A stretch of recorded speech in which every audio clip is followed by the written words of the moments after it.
Echoes of the Forgotten Asylum. Late one October night, Jenna found herself standing before the crumbling facade of Ravenswood Asylum. The moon, a pale spectre in the sky, cast long, eerie shadows across the neglected grounds. Pushing open the rusted gate, she felt a shiver run down her spine. The hinges screamed in protest, echoing through the night. Inside, the asylum was a labyrinth of decaying corridors and empty rooms. Each step she took was met with the crunch of debris underfoot and the distant drip of water seeping through the broken roof. She moved cautiously, the beam of her flashlight piercing the darkness. As she ventured deeper, she noticed the walls were adorned with faded, haunting drawings, distorted faces, eyes wide with terror, and figures writhing in agony. They seemed to move in the flickering light, making her pulse quicken. Suddenly, Jenna heard a faint whisper. It was almost inaudible, but it sent a wave of dread through her. She stopped, straining to hear. The whispering grew louder, a chorus of voices murmuring just beyond the edge of understanding. She couldn't make out the words, but the tone was unmistakably desperate and filled with anguish. "Who's there?" she called, her voice trembling. Only the whispers responded, growing ever closer. Panic set in as she realized they were coming from all directions, surrounding her.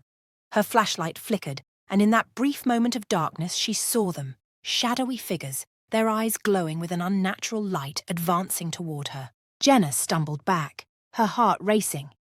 She turned and ran, the whispers now a deafening roar. She darted through the twisted hallways, the shadows pursuing her relentlessly.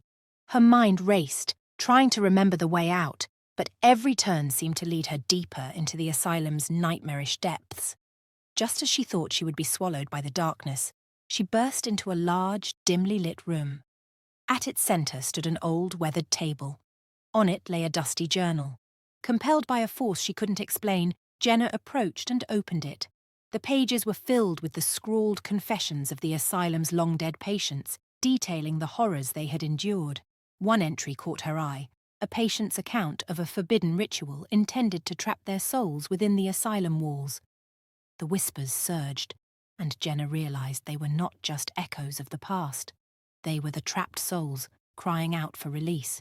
With a surge of determination, she began to read the incantations written in the journal aloud, her voice steady despite the fear gnawing at her. The shadows recoiled, their whispers turning to screams. The air grew colder, and a violent wind whipped through the room, but she continued, her words a beacon in the darkness. As she spoke the final words, a blinding light filled the room. The shadows dissolved, and the whispers ceased. The oppressive weight lifted, leaving only an eerie silence. Jenna, shaken but resolute, knew she had freed the tortured souls of Ravenswood Asylum. Breathing heavily, she made her way back through the asylum, now eerily quiet. The moonlight greeted her as she emerged, and she glanced back at the building one last time. It stood silent and empty, a monument to the past. With a newfound respect for the unknown, Jenna vowed never to return, leaving Ravenswood to its now peaceful slumber. If you enjoyed this story, so please like, comment, share, and subscribe my channel.